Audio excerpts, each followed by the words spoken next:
Wesh les gars, j'espère que vous allez bien. Nouvelle vidéo dans le nouveau décor. Première vidéo plutôt dans le premier décor. Première vidéo dans le nouveau décor. J'espère que vous allez bien. Déjà pour commencer, j'espère que vous allez bien. Par contre, petite excuse, il n'y a pas eu de vidéo pendant 2-3 semaines je crois. Perte de motivation. Mais bon vas-y, on revient fort avec une nouvelle vidéo, un nouveau concept de vidéo que je vais bien kiffer. Aujourd'hui, on va parler de voyage dans le temps. On a tous déjà fantasmé là-dessus, on a tous voulu revenir dans le passé ou aller dans le futur pour voir ce qui va se passer. Et aujourd'hui, on va parler de quelqu'un qui a dit qu'il l'avait fait. Et c'est le témoignage le plus plausible du monde. C'est parti.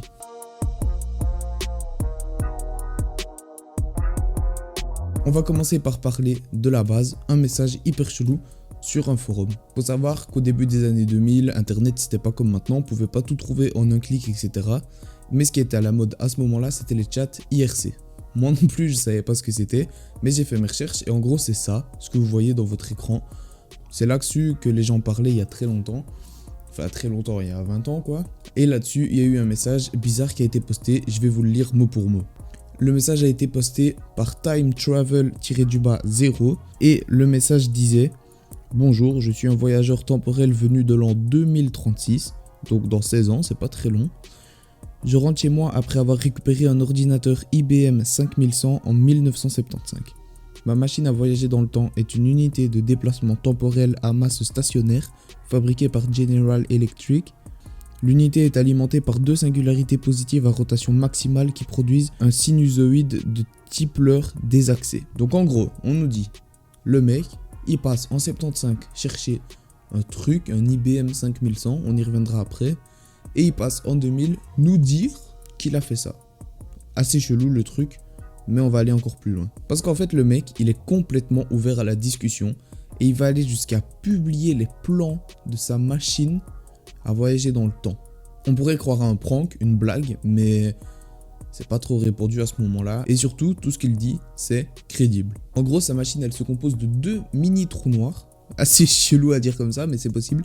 De deux mini trous noirs qui, avec une grosse charge d'électricité, pourraient manipuler la gravité. Et donc, grâce à ça, voyager entre différents univers. C'est assez chelou, mais c'est beaucoup moins chelou quand les scientifiques ont dit que c'était totalement plausible. Et quand on sait surtout que quelque part dans le monde, il y a des scientifiques qui s'amusent à créer plein de petits trous noirs. Donc c'est tout à fait possible. Et en gros le mec, John Titor, il s'appelle John Titor, voilà, c'est plus Time Travel-0. En gros il dit que dans son présent à lui, il vit avec sa famille en Floride et qu'il est un soldat militaire.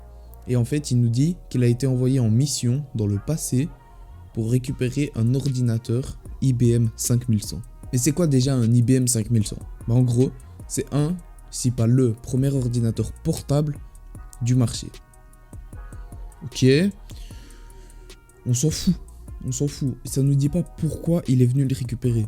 Et en gros, il nous dit que c'est pour empêcher un bug qui va arriver en 2038, qui est similaire au bug de l'an 2000. Pour ceux qui savent pas ce que c'est le bug de l'an 2000, en gros, demandez à vos parents ou ayez plus de 20 ans. Moi personnellement, avec mes 16 ans, je savais pas trop ce que c'était. Du coup, j'ai demandé à mon père, qui est en plus informaticien. Du coup, il m'a très bien aidé. En gros, le bug de l'an 2000, c'était un gros bug dont tout le monde avait peur. Parce qu'en fait, les machines, les ordinateurs à cette époque, étaient programmés. Les dates des ordinateurs à cette époque étaient programmées avec 2 barres pour le jour, 2 barres pour le mois et 2 barres pour l'année. Ce qui aurait fait... Par exemple, si on était en 1999 le 1 janvier, ça aurait fait 01-01-99 1999. Sauf que en passant en l'an 2000, du coup, ça aurait fait 01-01-00. Ce qui aurait fait revenir tous les ordinateurs en 1900, ce qui aurait créé une grosse connerie. Et ce qui est le plus fou là-dedans, c'est que ce bug va vraiment arriver en 2038. Le 19 janvier 2038 à 3h14 et 7 secondes. Et ce qui est encore plus fou, c'est qu'on l'a découvert après John Titor.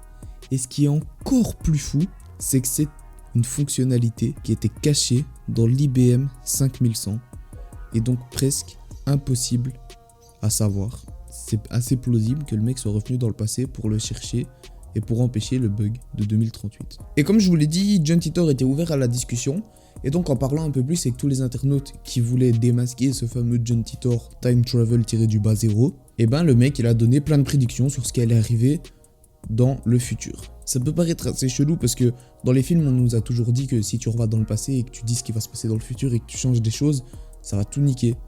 Sauf que il y a une petite explication. En gros, il y a plusieurs prédictions, je vais vous dire les plus grosses et je vais vous mettre des sites en description dans mes sources. Je vous invite à aller les voir pour savoir toutes les prédictions qu'il a dit. Déjà, il a parlé d'une guerre civile aux États-Unis en 2005 qui serait enchaînée d'une guerre nucléaire mondiale en 2015. Bah, c'est pas arrivé, hein. Si vous vivez dans le même univers que moi, on est d'accord que c'est pas arrivé. Mais il y a une explication, fausse prédiction, j'y reviendrai juste après. Par contre, il a parlé de la guerre en Irak. Il a dit qu'il y avait des armes de destruction massive et on en parle encore aujourd'hui. Et il a pas juste lâché l'info comme ça, bim, guerre en Irak. Tout le monde aurait pu le faire. Non. Il a donné le contexte exact de la guerre en Irak. Désolé, ma caméra avait plus de batterie, c'est reparti. La guerre en Irak, voilà, tout était vrai, tout ce qu'il a dit. Par contre, il nous a dit encore un truc faux, malheureusement. Il nous a dit mot pour mot, en raison des nombreux conflits, il n'y a pas eu de Jeux Olympiques officiels après 2004. Cependant, il semble qu'il pourrait être lancé en 2040. On va pas rester 10 minutes dessus. Les Jeux Olympiques, c'est toujours ok. À part avec le Covid, mais c'est toujours ok. Il a aussi dit une autre chose, à chaque fois je vais lire mot pour mot, il nous dit « Voulez-vous me dire comment vous avez résolu le problème de surchauffe de votre avion spatial ?»